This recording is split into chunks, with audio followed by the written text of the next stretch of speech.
Good morning and good afternoon. Welcome to another episode of Before Coffee. It is the Friday's news dump, and boy, do we got some news for you, and I'm sure you've already heard of it. Like O.J. Simpson's death, and some discovered 2,000-year-old Roman paintings in Pompeii.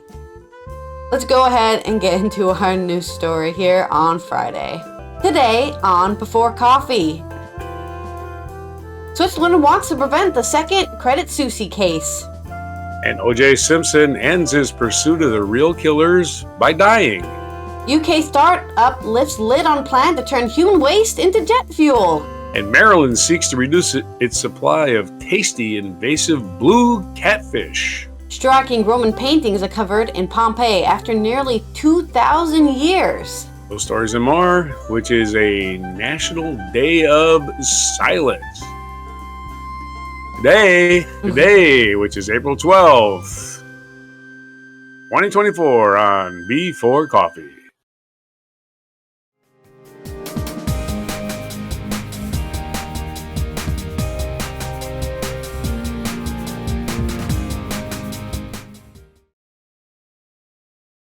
But they show red licorice. Yeah, red licorice is not, it's also licorice day, but red licorice is not real licorice. It's just gummy.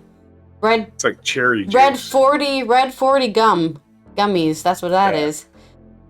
On our first story, we're talking about banks, because banks are people, and it must be prevented that a bank crisis becomes a threat to the Swiss economy. This is from The Spiegel, written by, I think it's usually on the bottom of the article. Oh no, it just says with Reuters. Okay. Now, last year, there was a huge bank crisis in the Switzerland. Finance Minister Karen Keller-Sutter has said there is a need for a targeted increase in capital resources and improved liquidity supply and measures against management failure and bonus excesses. However, the government did not give a concrete figure in its report on the reform of banking regulation and as how many billions of UBS needs to be raised to pad its balance sheets. The 339-page paper on the so-called too big to fail regulation contains a total of 22 measures, which are still being discussed by Parliament. UBS declined to comment on the proposals. On the stock market, the shares of the world's largest asset manager for millionaires and billionaires fell by 2.6%. That's probably a lot when it comes to millionaires and billionaires.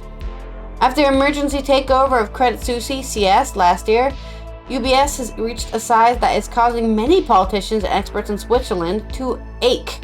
In hardly any other country does a single institution have as much weight as UBS in Switzerland. If the major bank ever gets into trouble, liquidation and nationalization would be the only two likely options. Hey, I say nationalize right now. Why wait until it falls? Too big to fail. If nationalized, the country would risk hundreds of billions of francs and endanger the national budget. Oh no, the reforms are intended to prevent this and also ensure that the UBS or one of the other major Swiss financial institutions such as Raiffeisen, Postfinance, or Zucker Cantonal Bank do not get into any difficulties. Maybe they should just stop doing whatever they're doing that's going to cause difficulties. Is it really worth the risk? Many economists assume that the higher capital ratios would reduce the likelihood of a crisis. UBS currently has to meet an outweighed equity ratio of 5.05%. Previously, it was planned that this value would rise to 5.5% by the end of 2026. This value remains. Because UBS will have to deposit more equity capital for foreign subsidiaries under the reform proposal, and balance sheet items such as proprietary software or tax claims will be assessed more cautiously. The group will probably still have to bolster its equity capital beyond this value. Alright, what does that mean? Equity capital. I believe equity is everything you own, and capital is also everything you own, but how much it costs? Basically, they have too much money. As usual, the huge-ass bank who swallowed another huge-ass bank has too much money. The now vaguely proposed increase in capital ratios is probably far below the demands of the economists or parliament. Last May, the large chamber of Swiss parliament spoke out in favor of an unweighted equity ratio of at least 15%. According to previous information, UBS is resisting stricter capital requirements. This would force the bank to cut distribution shareholders and make services for customers more expensive. Despite its rather moderate proposals, the government is expecting a barrage of fire from big banks. Isn't UBS the big bank? I'm assuming that the industry will take notice that the industry will not agree with everything, explained Keller Sutter. The government is in a conflict of interest. We want to continue to be a leading international financial center. But on the other hand, politicians must also take measures to ensure that the financial center is as safe as possible and that taxpayers do not end up bleeding for entrepreneurial failure. What about you just don't give them any money if they fail? Oh, but our economy will crash. I don't know, then don't use... I'm just like, you have to take a loss here. You're doing something very dangerous, which is entrepreneurial banks. You know, they're playing the stock market or whatever they're doing, trading in housing, whatever they're doing, which has a risk. You're letting them do it, but you don't want to actually have a punishment for anybody when it happens. Like, I just don't understand why banks have to be supported by the government to begin with, but also still be private company. That doesn't make any sense to me. Or even public companies. If you're not a government institution, why should you get any tax money? Oh, but our economy's gonna fail. Well, then I guess your economy's shit. If it's gonna fail because banks collapse. I'm just saying, like, we have to agree here that maybe not the best economic model. If one bank collapse is gonna cause the complete collapse of your country's economy. Yeah, but it serves the rich people. So that's I just like, oh yeah, but we deal in millions and billions every day probably. And we get all those rich people coming here to give us their money. I guess that's the payment you get, right? If you're living in Switzerland, frustrating to live. You just know your tax money is going to be used to pay off some bleeding entrepreneurial failure, as they say. Right. Rivals such as the Deutsche Bank and Barclays already have met less strict capital requirements than UBS. They're just scared of having to follow the rules because they know if they fuck up, it's gonna fuck everyone over. But they would rather, I guess, just have no protections. They'd rather just be, we don't need these, it's gonna be fine. Can we continue making billions and trillions of dollars every day and not have to match this unweighted equity ratio of at least 15%? Let me look what the hell that means. Unweighted equity ratio. What is an unweighted equity ratios? Well, I found unweighted index. I don't know if that's the same thing.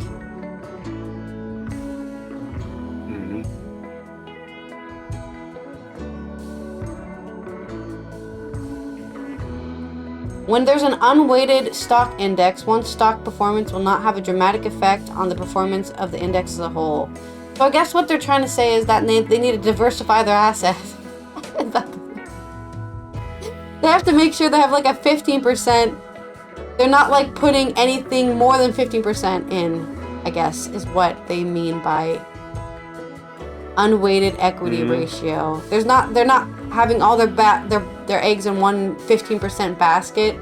So if that fails, it's not the end of the world. Like, there's not something that has 25% of all their invested interest, and then when it crashes, they lose 25% of all their economic standing, I guess. Or something. Maybe it's not 25. Probably they lose, 15%, and now it's only... The rationalization is they're going to lose any money at all. Yeah, right. So they don't need this protection. Yeah. They'll never fail. That spare $40 million, some rich guy is going to... like I said, they have to fire the whole crew of their 7th yacht. Yeah, it's an economic decision. Yeah. You got to take care of these billionaires. They're just too dumb. They need our help. But that's my story. Hopefully nothing bad happens. I guess it only affect Switzerland and the other major banks that are all playing around with each other, like Deutsche Bank and Barclays. Mm-hmm. But they're according to here, they're already meeting those big equity ratio requirements. Maybe even smaller than 15, maybe even 10%. They're meeting. Okay, dokie. And they're doing just fine. So why is UBS complaining? Rich, greedy money, bastards. Start a bank, you know? Yeah. Like Willie, the famous bank robber, said, they asked him, why do you rob banks? And he said, that's where the money is. Literally. Yeah. Onto your story about whatever you're talking about. The banks may not have liquidated all their assets, but I know somebody who did. O.J. Simpson will be liquidating and pay off his huge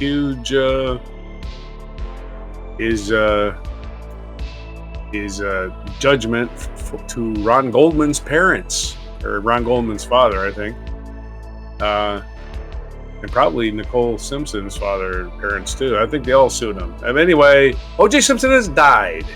This is a story from sports.yahoo.com. Frank Schwab, but basically you can get it from any wire service. O.J. Simpson, whose immense fame on the football field was eclipsed by infamy, Offit died Wednesday, according to his family. He was 76. Simpson had been battling cancer and had been in hospice. Simpson's attorney also confirmed his death to TMZ. On April 10th, our father, Orenthal James Simpson, succumbed to his battle with cancer, read a statement posted by Simpson's family and X. He was surrounded by his children and grandchildren. I wonder how his children with Nicole feel about him, you know? Oh, now both of our parents are dead. Depending on how old they are, they probably don't know anything about it, and if he was a nice guy, they're probably just like, "Aw, that guy died."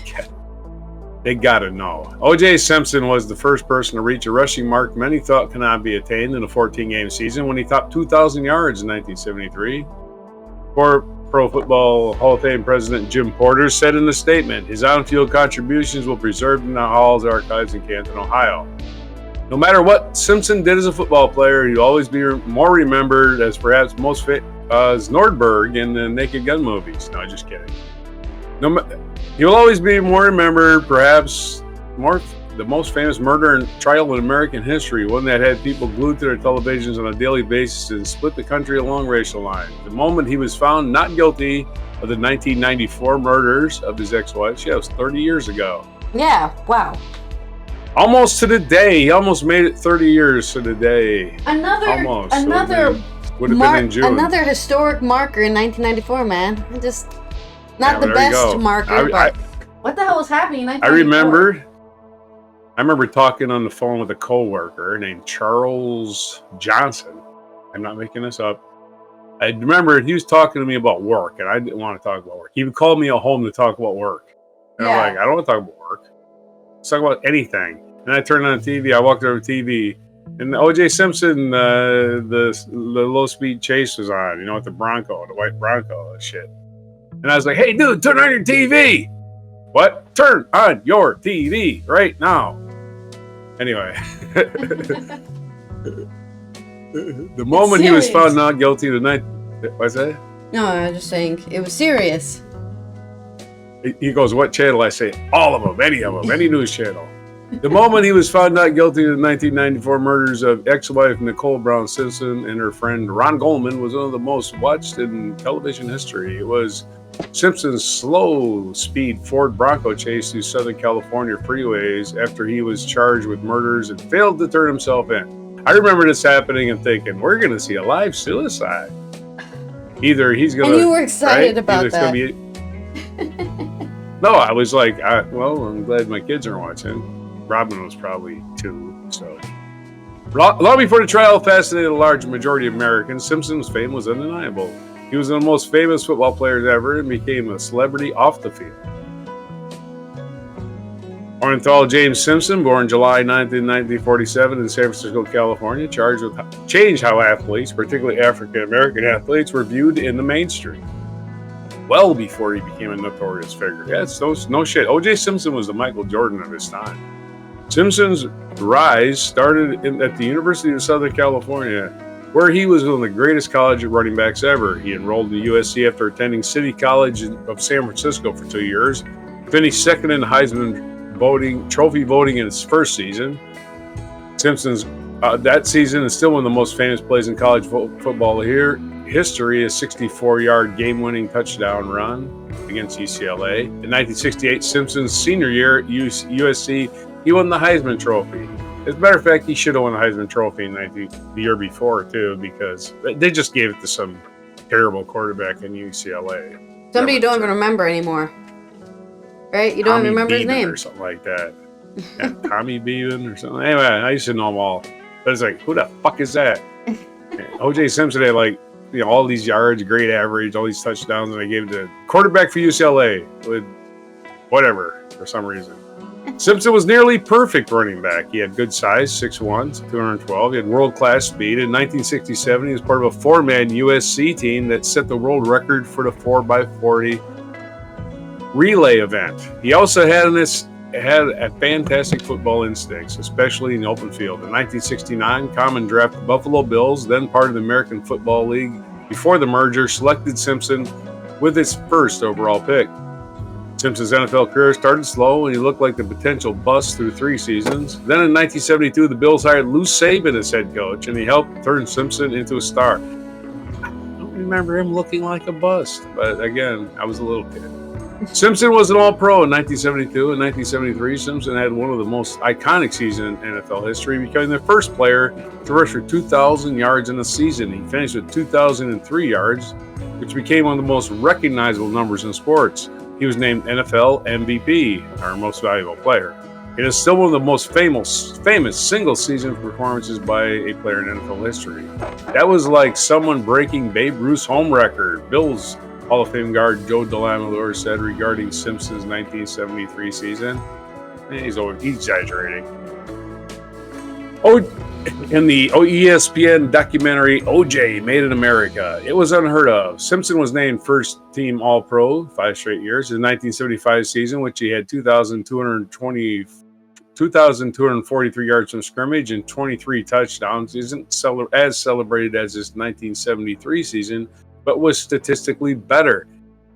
For that 5-year stretch, Simpson was one of the greatest running backs in football history. He was inducted into the Pro Football Hall of Fame in 1985. In his induction speech, he thanked his second wife, Nicole. With each passing year, Simpson's fame grew. Simpson's fame extended beyond football. Few football players experience the type of fame Simpson gained from the 1970s. How many NFL players get on the cover of Rolling Stone magazine? The Hertz rental car advertising campaign in the 1970s exposed Simpson to a new, wider audience. Simpson running through the airport to get the Hertz counter became one of the most memorable and successful ad campaigns ever, and it made Simpson a celebrity. Before that, I'd say 30% of the people I met recognized me. They'd be football fans. Now, I'd say it's closer to 90%. Simpson told Rolling Stone in that 1977 cover story. The Hertz campaign was notable for its racial aspect, too. It was a turning point, as Simpson showed a black spokesperson could be a successful pitchman. The campaign changed advertising forever. Even as Simpson's playing career wound down and ended after 2 quiet years with San Francisco 49ers in 78 and 79, his celebrity status remained strong. Simpson was a top pitchman, and he got plenty of acting roles. His acting career started when he was playing for the Bills, and his most memorable role was as Nordberg in the Naked Gun comedy movie series. The retired Simpson might have been more famous in the 1980s than almost any NFL player from that era. He was on television as a commentator, included a coveted role on Monday Night Football. As part of Simpson's widespread popularity, was how he's endeared himself to the white community, a theme that was explored at length in O.J. Made in America. In the documentary, those who knew Simpson claimed he would often say, "I'm not black, I'm O.J." Ironically, the man who showed apathy towards his racial identity would be in the middle of a double murder trial that split America by racial lines. O.J. Simpson, on June 12th, 1994, Nicole Brown Simpson and Ron Goldman were killed outside Nicole Brown's residence in Brentwood. Over the next year and 4 months, there were many moments and people that will live forever in the memories of pop culture. The Bronco chase that sets television records, the dream team of lawyers that turned Johnny Cochran into a star, the bloody gloves. If gloves don't fit, you must acquit. Numerous instances. Celebrities like Kato Kalin, Lance Ito, Marcia Clark, and Christopher Darden. And the explosion of notable trials as reality television. There's some television careers got made by that show. Greta Van Susteren, for one, was nobody until that trial. But she was a lawyer and she got on TV and CNN, and that was the end. Hee-hee. This is back when CNN was the only 24-hour news. On October 3rd, 1995, Simpson was found not guilty, due in large part to misconduct by Los Angeles Police Department that was uncovered in the trial. The outcome was celebrated by many black people. Conversely, many white people were outraged. The trial, many people of everywhere were outraged. I'm sorry. The trial shined a harsh light on the racial divide in the United States. In 1997, Simpson was found liable for the murders in a civil trial in order to pay $25 million in punitive damage to the families of Nicole Brown Simpson and Goldman. That became just a footnote to one of the most famous criminal trials in American history. In 2008, Simpson was found guilty of robbery and kidnapping stemming from a 2007 incident in a Las Vegas hotel over sports memorabilia Simpson believed was stolen from him. The verdict came 13 years to the day after the not guilty verdict in the double murder trial. Simpson spent 9 years in Nevada prison before he was released. Simpson would never escape the infamy of the double murder trial. More than 20 years later, people were still obsessed with it. FX released The People vs. O.J. Simpson, American Crime Story in 2016, which was a popular hit. And ESPN released a critically acclaimed 5-part O.J. Made in America documentary later that year. Simpson's death will lead to further exploration, a legacy that is unlike any other in American sports history. Okay, there's the O.J. Simpson story. We can put the argue lid on in the that comments. One and literally. What's that? I said you can argue in the comments about it. Argue in the comments. I have no opinion America's because it second literally most divisive happened celebrity. the year I was born, so I had no opinions. Just happened before my time, really. Yep. Superstar in rental car. Back to you. All right. Let's go ahead and talk about human waste. While we're talking about O.J. Simpson, I guess that's my opinion. Hey, you can't call me that. This is from The Guardian by Gwyn Topham. Aircraft could one day take off on fuel made from human waste, under plans revealed by Wizz Air and the British sustainable aviation company Firefly to build a commercial refinery in Essex. It's shit, ain't it? In it. It's shit in it. Firefly, based in Bristol, said it had developed a process to convert treated sewage into sustainable aviation fuel, or SAF. Maybe they can take all that sewage that's going into the Thames and then they can clean the river up. The low-cost airline Wizz said it was investing by placing an order, potentially worth hundreds of millions of pounds, for up to 525,000 tons of Firefly's waste-based fuel over the next 15 years. They better start making that fuel quick. Firefly has now signed agreements with industrial partners for a pilot refinery in Harwich that could take biosolids from Angela water and turn it into aircraft fuel. No, you have to take it from Thames water. That's the whole problem here. They have too much shit, so you need to take it away from them. And Anglian water is probably fine in comparison.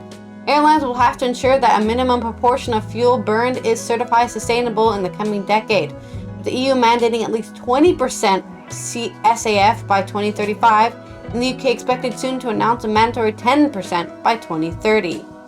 Okay, this is really interesting because you might think, isn't this kind of crazy? For people who don't know, there's this object in swamps called turf. Now back long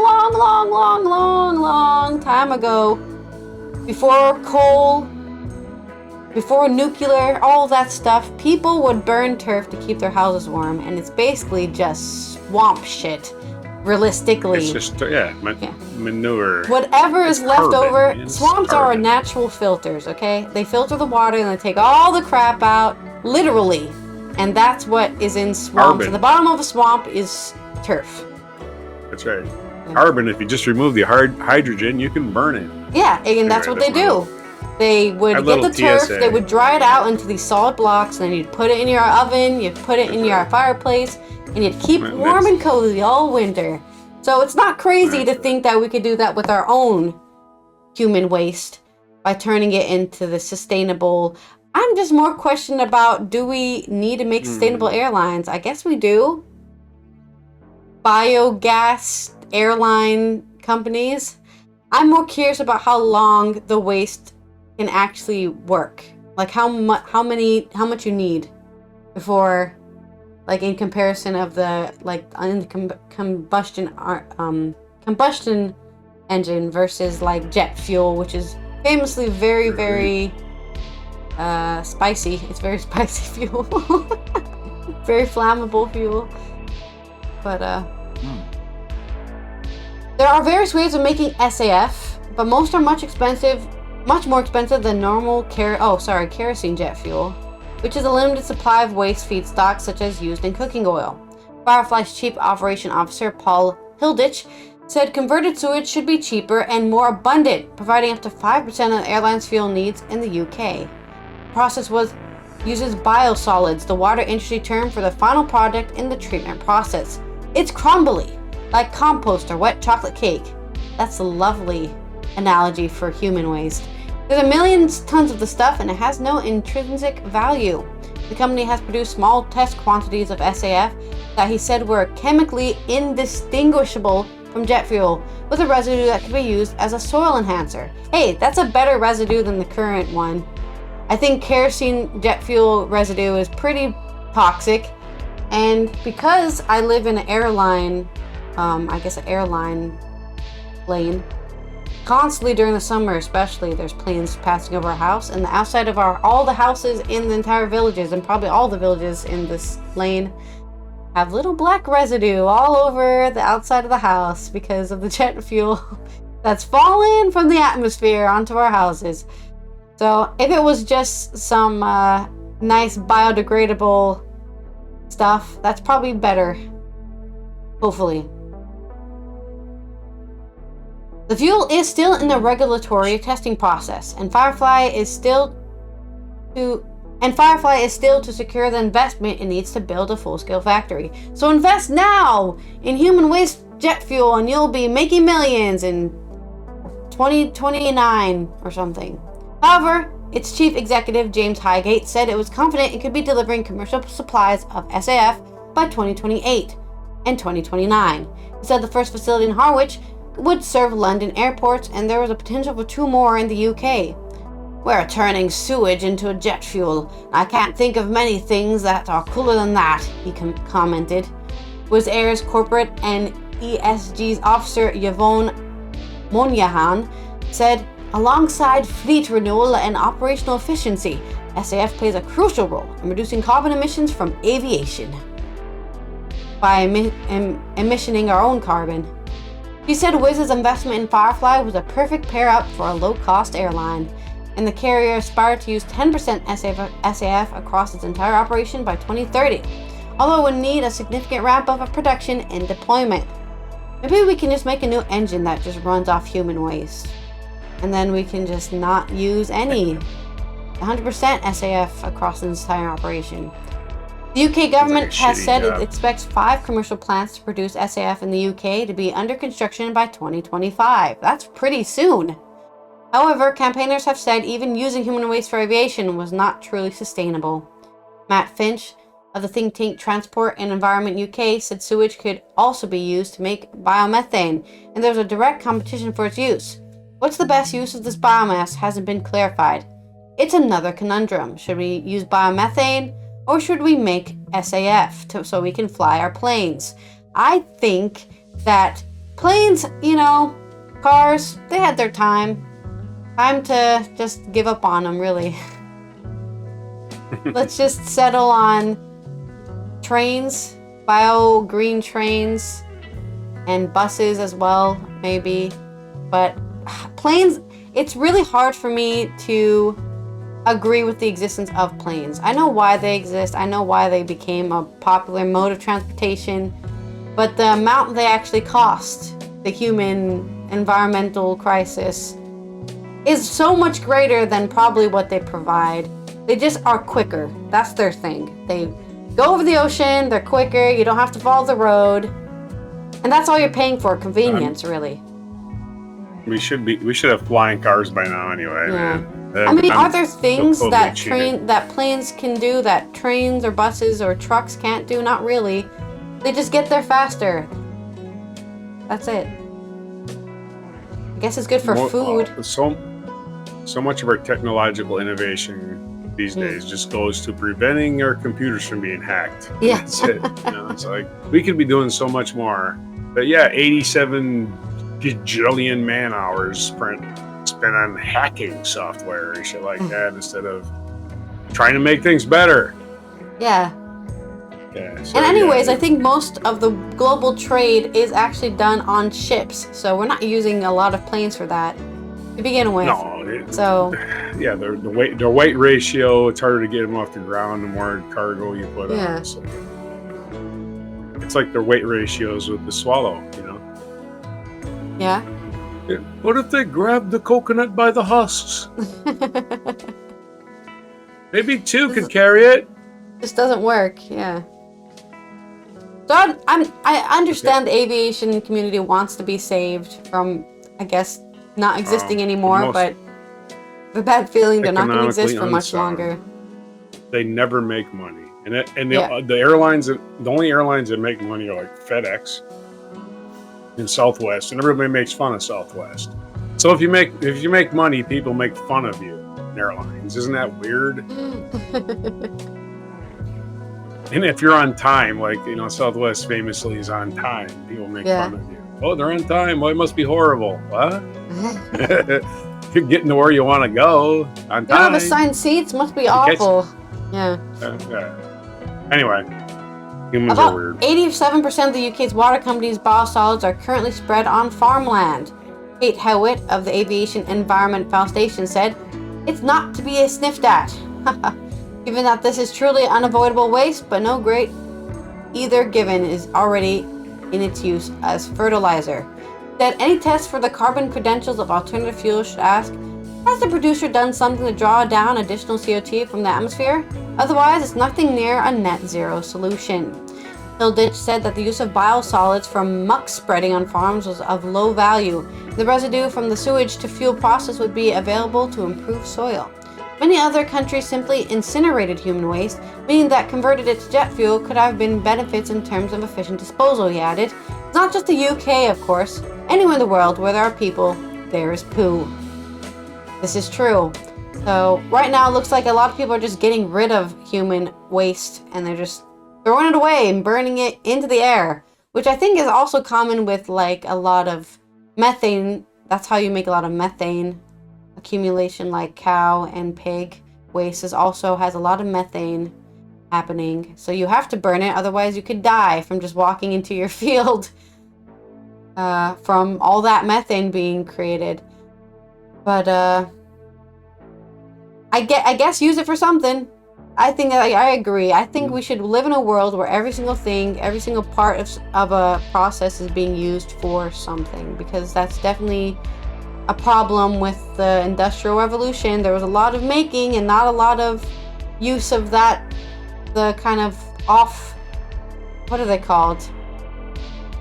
I can't think of the word now, but just off schedule. No, not off schedule. Things that were created that were intended.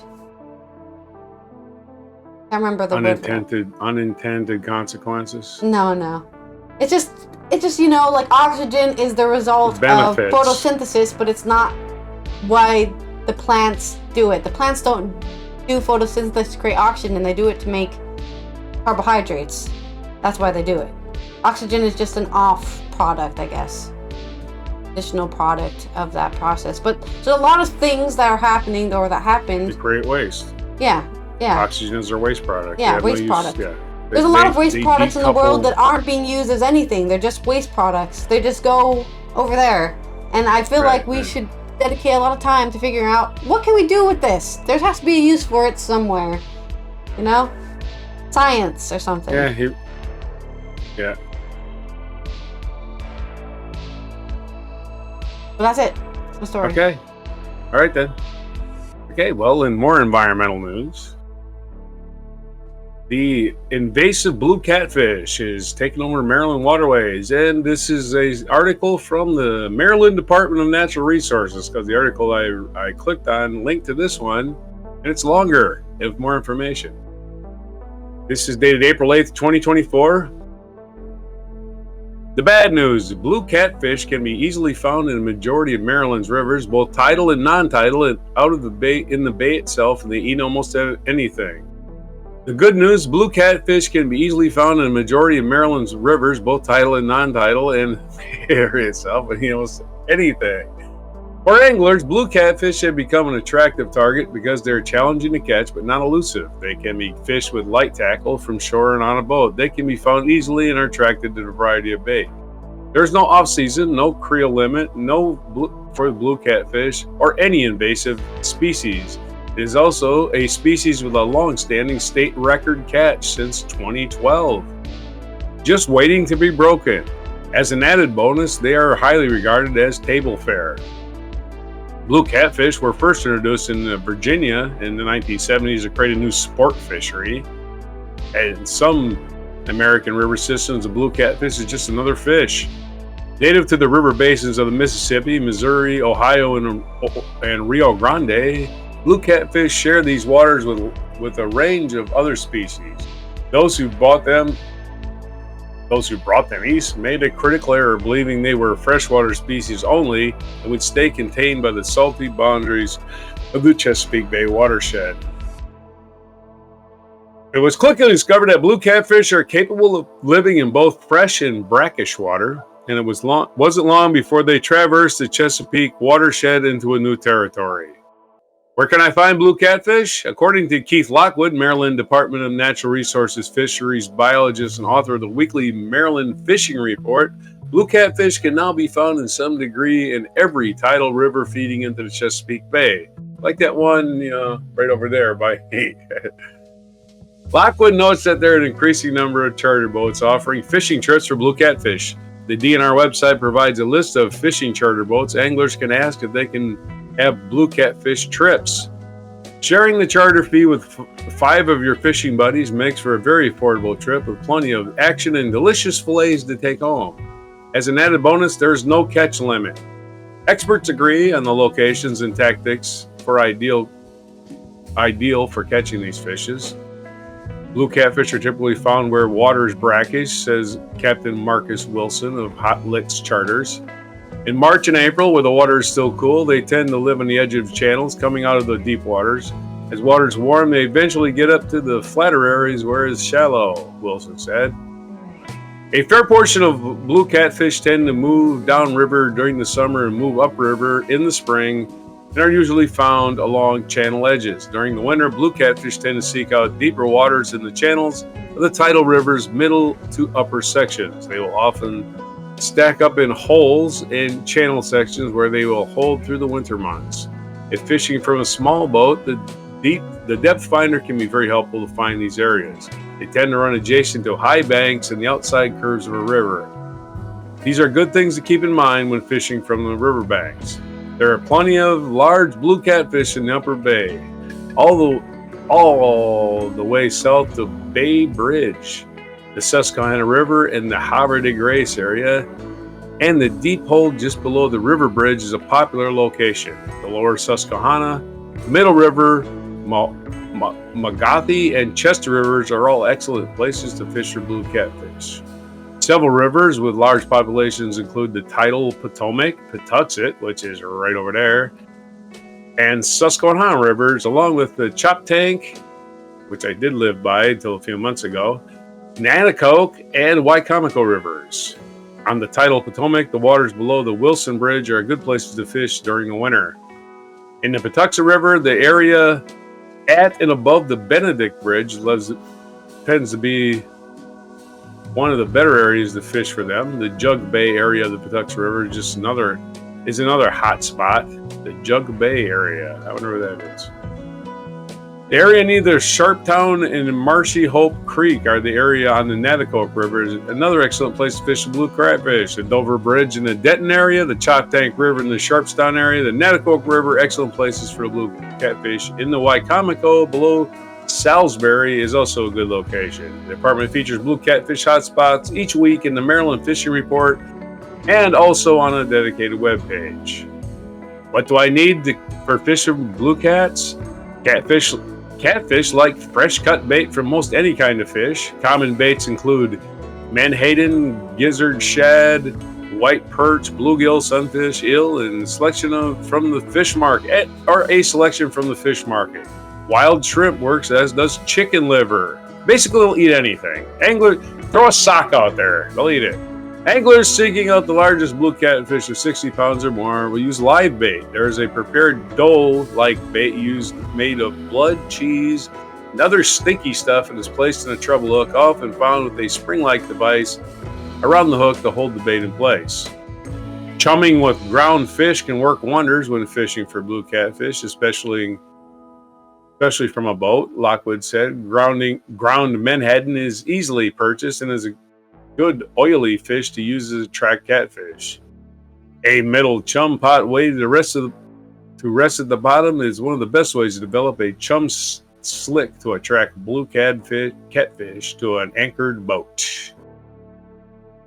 So yeah, there's plenty of tips in here on how to catch them fish, but basically the DNR just says go out there and catch them. We don't care, we just want them out of our waters because they're eating up all of our shrimps and our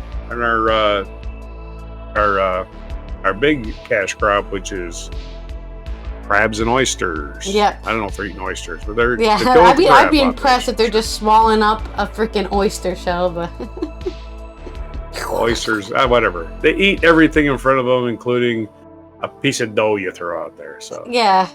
There's your catfish news. Get hunting. Back to you.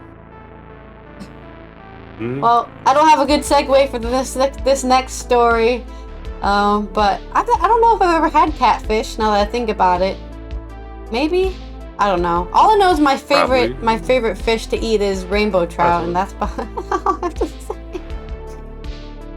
Rainbow. I like river fish way more than I think ocean fish. I don't know what it is about ocean fish, but not so great. Though, ironically, salmon is both an ocean fish and a river fish, but I think we only catch it when it's in the river, so I don't think people are going out there into the ocean catching ocean fish, but ocean salmon, I should give say. a man a fish, you feed him for a day, teach a man to fish, and he will smell bad forever.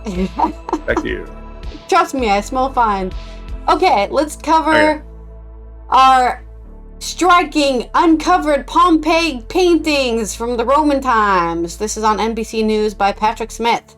Buried and unseen for nearly 2,000 years, a series of striking paintings showing Helen of Troy and other Greek heroes has been uncovered in the ruined Roman town of Pompeii.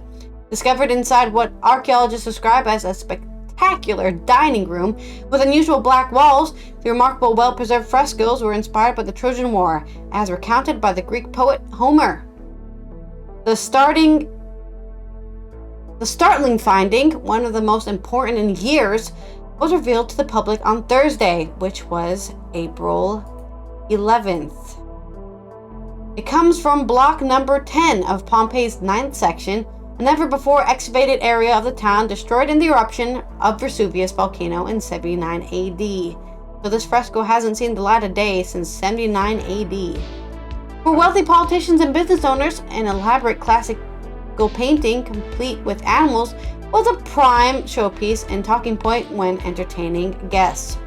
It provided a refined setting for entertainment during convivial moments, whether banquets or conversations, and with the clear aim of pursuing an elegant lifestyle, the Archaeological Park of Pompeii said in a news release.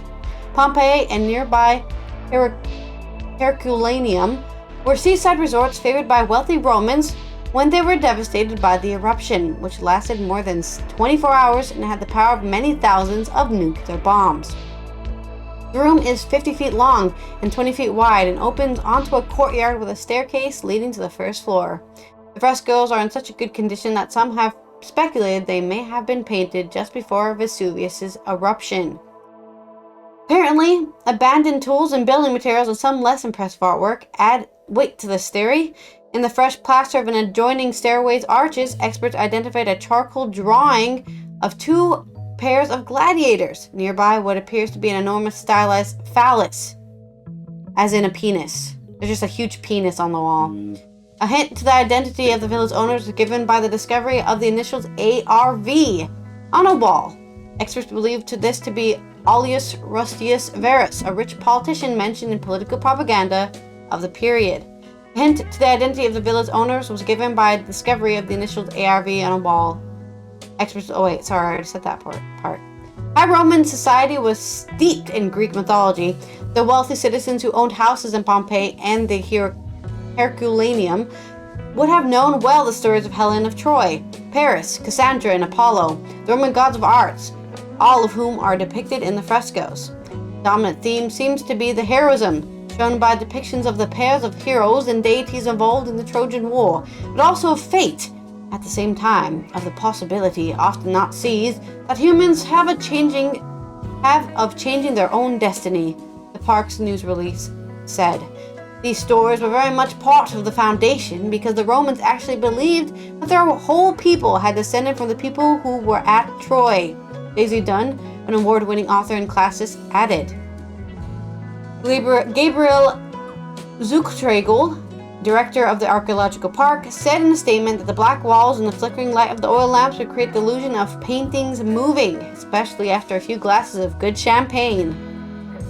Zuchtragel, who also argued the black color scheme helped to hide the smoke from the lamps.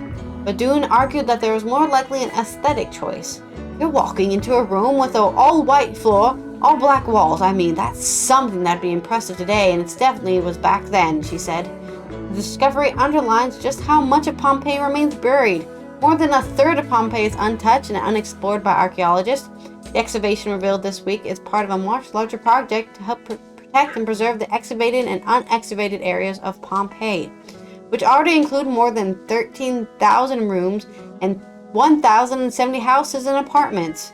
One of the most extraordinary things visitors don't always realize is that up to a third of the city is still excavated. There's been more of a focus in recent years on preservation and safeguarding what's already been found than on finding new stuff, Dunn has said. So there you go. Giant penis on the wall. I'm sure back then they didn't have some weird Puritan idealism against penises. They were just like naked people. That's normal here. It is interesting how much we attribute European and Western civilization to the Greeks and the Romans, but we don't hold any of their ideals, except for democracy, I guess, or republicanism. And other than that, we're just like, nudity. Keep that in your privacy of your own homes, where they're probably walking around naked on a hot day in a freaking volcano island. Like, this is before they believed in Jesus, I think. So. Well, I'm pretty sure they thought the volcano was God, right? If I lived by a volcano, I'd be saying, "Please don't blow today, volcano." Well, no, I will appease thee. Actually, I believe that there has never been an actual volcanic eruption recorded in history until Pompeii. That's where the word volcano even comes from. Volcanus, which was what they called the god, I guess, of volcanoes. And as this is probably just a myth. I don't know. I'm not fact checking this, but that's the idea. Yeah, and that they didn't even know it was a volcano. They didn't know it was going to erupt. They just thought, wow, what a cool mountain. Let's build it's really warm here for whatever reason. Let's build our villas on the coast because, everyone likes a coastal villa. And the next thing you know... Should have consulted a geologist. Well, geologists wouldn't even know about volcanoes. That's the idea. Like, there's nobody who knew anything about erupting mountains until this moment. They didn't have no Wi-Fi, nothing. No way to check it. No Google. No Wikipedia. None of that. Supposedly, according to I don't know if this is real or not, but maybe there might have been earthquakes happening but they just thought there were earthquakes. They didn't know it meant that the giant mountain was going to explode with I'm sure they knew it. Pyroclastic flow. From, right? Yeah. It had to be coming from them. The air around them would have been warmer. It would have smelled like sulfur all the time, right? Anyway. We'll never know. Unless we get time I travel wasn't and then we around. go back there and say, guys, you know what a volcano is? Like, maybe they knew what volcanoes were in the sense of, like the small, slow, lava flowing ones, where like magma seeps out and goes down. But pyroclastic flow is totally different. It's a giant explosion. So maybe they never saw one before. A giant exploding mountain. That's pretty scary. And then Mount St. Helens is the first one we captured live. I know that. Yeah, I think I've seen that. Sensors. They were expecting it. They were like second by second. Ah, well, we had geologists by that point, right? Lots of people died instantly. 70 some. Geologists that were up there measuring it died. Yeah. Well, they wanted to be up close and personal, I guess. I remember it very vividly. It was 1980. Okay, this day in news, this day in history, I guess. Yes or no? Are we done with that story? Yeah, that was it. Okay, this day in history, which is April 12th. Okay, let me go back to the day because I was scrolling down. This day, in the year 1204, Alexius V, the last Greek emperor of the United Byzantium, fled Constantinople in the face of the Fourth Crusade. 1606, the Union flag, precursor to the Union Jack, was adopted as the national flag of Great Britain. It didn't have the Irish stuff on it, I guess. 1977, American statesman Henry Clay, who sought to shield the country from sectional discord over slavery, was born in Hanover County, Virginia. Henry Clay. 1861, Fort Sumter, one of the few military installations in the South still in federal hands, came under fire from Confederate guns in Charleston, South Carolina, thus initiating the American Civil War. The American Civil War began in April and ended in April. 1892, a patent for the first portable typewriter was issued in the United States. 1892, the birth of the typewriter. 1945, on this day, U.S. President Franklin D. Roosevelt died at the age of 63. He wasn't even all that old. But he spent his entire term in a wheelchair. 1947, because he had polio, in case you didn't know that. Yeah. Caught polio as an adult. The childhood disease, he caught it as an adult. 1947, American comedian David Letterman, best known as the host of his long-running late-night talk show, was born. Happy birthday, David Letterman, turning 77 today. 77. 1961, Russian cosmonaut Yuri Gagarin became the first human in outer space. Yay, Yuri! 1981, American boxer Joe Louis died at the age of 66. He was a world heavyweight boxing champion from 1937 and 1949. Joe Louis, buried at Arlington National Cemetery. 1983, Harold Washington was elected the first African-American mayor of Chicago. 1989, American boxer Sugar Ray Robinson died at the age of 67. Six-time world champion, was considered by many to have been the best fighter in history. Sugar Ray Robinson, not Sugar Ray Leonard, the original Sugar Ray. Now, 2014, a forest fire swept through the port city of Valparaiso, Chile, destroying several thousand homes and claiming the lives of at least 16 people before it was extinguished several days later. Wow. Our featured event in 1981, launch of the first space shuttle. On this day in 1981, NASA launched the first space shuttle, Columbia, which was designed to orbit Earth, transport people and cargo to an orbiting spacecraft, and glide to a runway, landing on its return to Earth. Columbia, of course, later did this did come apart on re-entry. So they used it one too many times. Our feature biography, Edward de Vere, 17th Earl of Oxford, English poet and dramatist. Boy, they dressed funny back then. I guess it was Shakespearean times, yeah. April 12th, 1550 was his birthday. He was born in Castle Edingham, England. You know you're rich if you're born in a castle. Unless you're a servant, of course. And he died June 24th, 1604 in Newington, England. Other birthdays today. Herbie Hancock's birthday today. Herbie Hancock turning, good Lord, Herbie Hancock is 84. Well, he did play with Miles Davis. So. Yeah, he did play with Miles Davis, so I guess he would have to be kind of old, huh? Bobby Moore's birthday today, British athlete, born in 1941. Jacob Zuma, president of South Africa, born in 1942. We already covered David Letterman. It's also Tom Clancy and David Letterman were born on the same exact day, April 12th, 1947. Happy birthday to Tom Clancy, American author. And what day is it today? It is Big Wind Day. It's National Big Wind Day. So, I guess get your kite out there. Go grab that big wind. It's National Grilled Cheese Sandwich Day. And National Licorice Day. And in this picture of licorice, they have red licorice, which is not licorice at all. Yep. I saw National Licorice Day. They decided to, I don't know, diss licorice completely by pretending that red licorice is actually licorice. Yeah. What the hell are you doing? Oh, it recognizes all of its forms. Which forms would that be? Real and fake? I don't know. Alrighty, back to the story I was talking about. I don't even know why that upsets me. I really don't care. I like red licorice. It's fine. National Donate Life Blue and Green Day.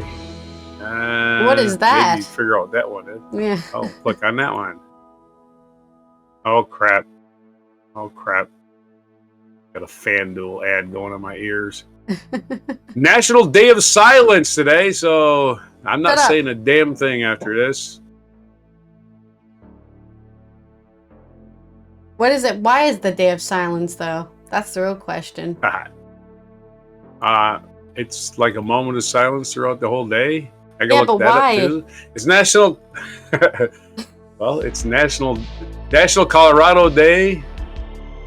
Here's another one I got to look up. National 412s Day. Oh, that one's easy. National 412s Day. So I guess it's 412 is the day. So 412s. Yeah. I don't know. National Only Child Day. Hey, and Robert's Day. It's National Donate Life Blue and Green Day. National Donate Life Blue and Green Day, observed annually in April, encourages us to wear blue and green to raise awareness about organ donation. There you go. Oh, a long way to go. Yesterday was living organ donation. Now this is, I guess, when you're dead. You know, in the United States, you can put that in the back of your driver's license. Yeah. You say, I want to donate my organs, which who knows what they're being donated to is the real question. You know, it's those famous. I forget which comedian says, I don't fill those organ donor cards because I figure if a paramedic finds me at the scene of an accident, he sees that card. Now he's looking for parts.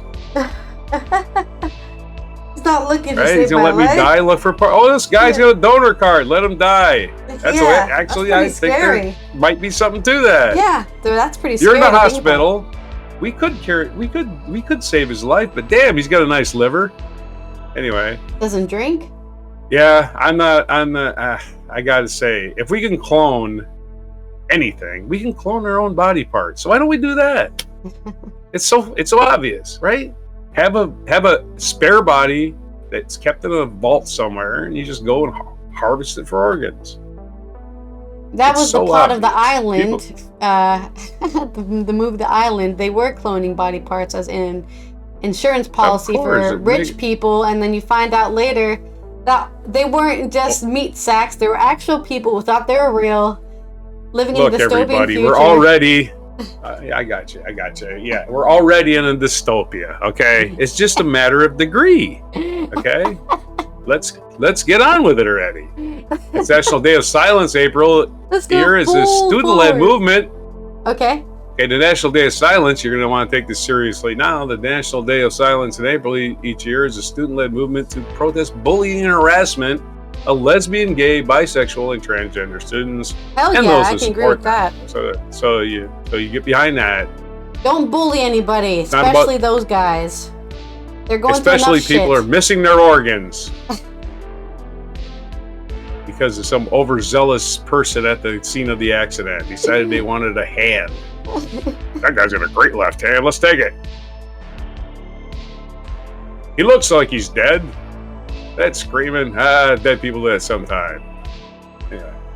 Those are your national days for today. April 12th, 2024 on Before Coffee as I go silent. No bullying.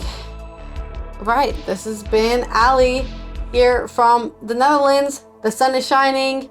We are going to not bully any LGBTQ plus people today. I never do it, but if you're doing it, we're going to shame go on silent. You. Remember? We're going silent in favor of it. Remember? Yeah.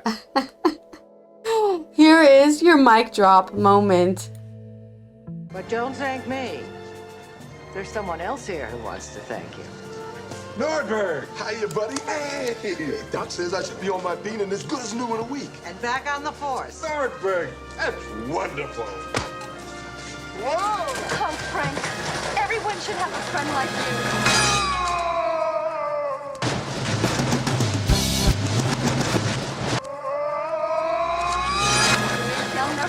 No, we're right. Careful. Whoa! Open nose. Careful.